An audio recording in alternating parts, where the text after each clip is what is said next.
The National Register Office informed this Wednesday, May 4th, the electoral census qualified to vote in the upcoming elections. The National Registrar's Office announced this afternoon the electoral census for the elections to the presidency and vice presidency of the Republic. In this statement, the entity indicates that a total of 51,584 Colombians are qualified to exercise their right to vote in the Department of San Andres Islands during the elections. Of the total number of citizens eligible to vote, 47,061 are in San Andres, divided into 24,433 women and 22,628 men who may vote on 120 voting tables, which will be installed at 7 posts, while in Providence, 4,323 citizens are eligible to vote, of which 2,291 are women and 2,231 are men, who may exercise their right to vote on 12 tables located at the only voting station of the municipality.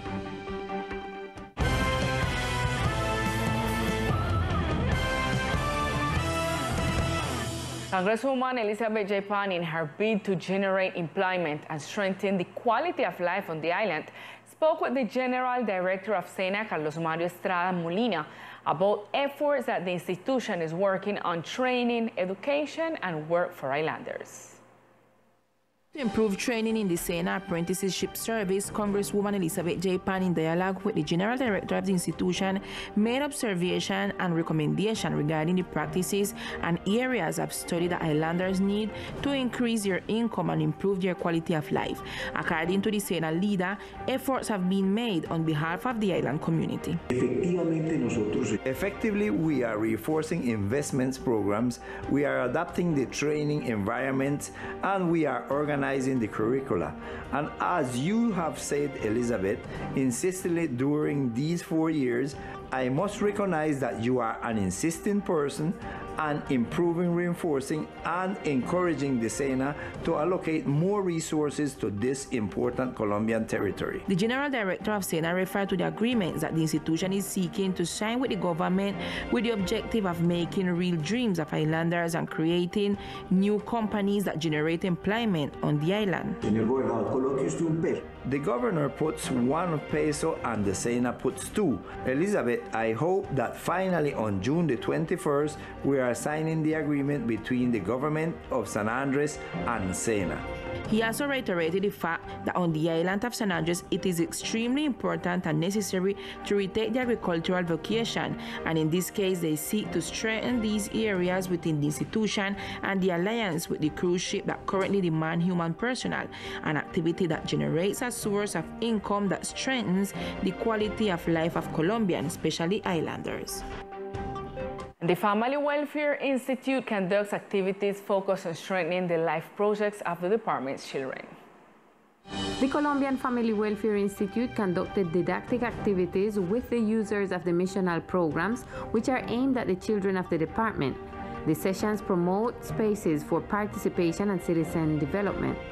These were developed within the framework of the programs Generación Explora and Generaciones con Bienestar, which contribute to the upbringing and construction of protective environments for 1,700 beneficiaries of the Simpson Well, Barrick, Cliff, and Schoolhouse sectors. This was announced by the Regional Director of the ICBF, Juan Carlos Bonilla, through a press release, and I open quotes. On this occasion, we generate pedagogical encounters with artistic manifestations and cultural processes to strengthen self-esteem and respect towards and among our children, adolescents, and young people. We want that in all scenarios, a healthy coexistence is built and that if there are conflicts, they are resolved peacefully. Close quotes. The workshops and meetings were supported and supervised by strategic allies such as the Ombudsman's Office, the Social Development Secretariat, the National Navy, the Colombian Air Force, and the Early Childhood Services operators, País Pacífico, and Native Afro Foundation for Vindication.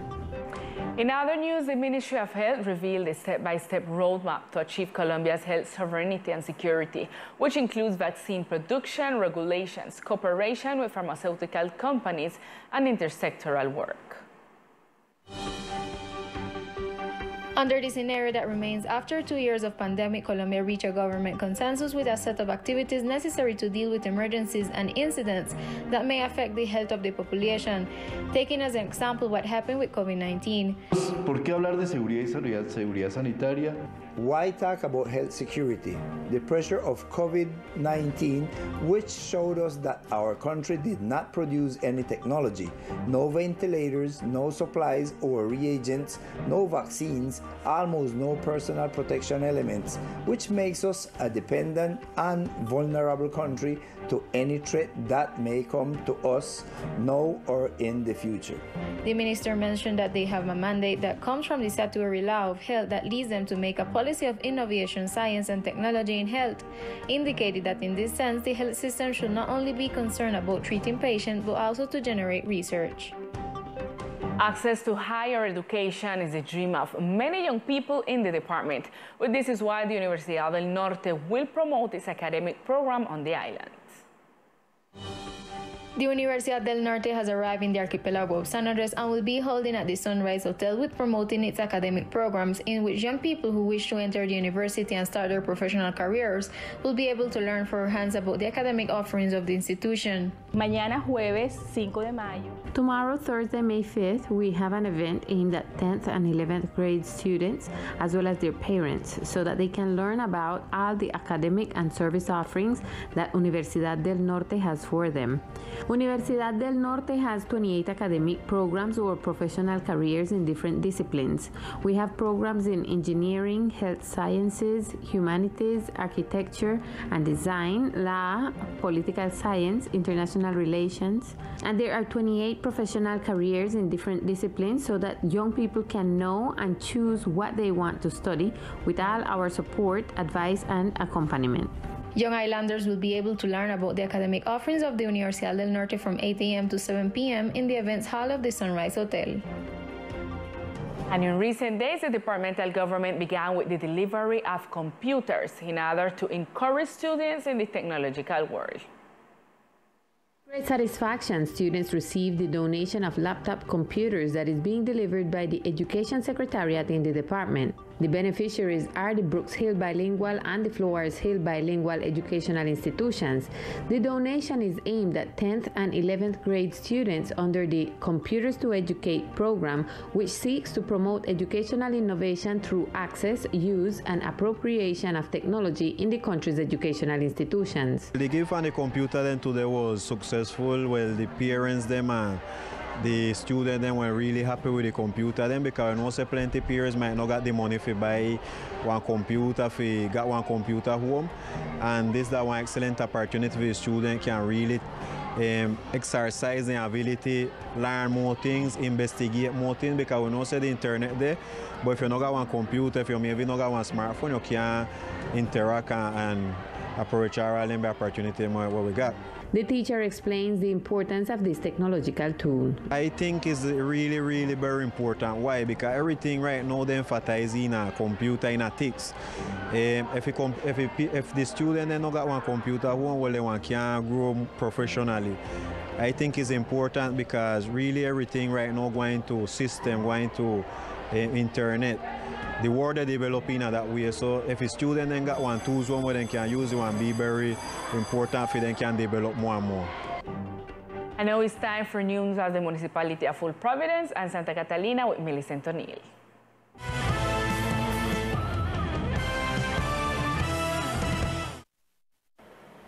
Good evening to all our viewers. This is the most relevant information from Old Providence and Catalina.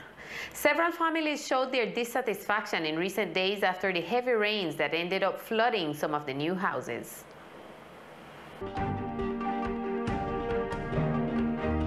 The recent rains have revealed problems with some of the new and repaired houses on the island, as water seeps in, creating serious leaking or in some cases flooding. The community shared their story. The rain leaked through the house top, it leaked through the side of the house, it leaked through the window them, it come in through the back of the wash house, and in at the front here, so at the door it come and inside the house.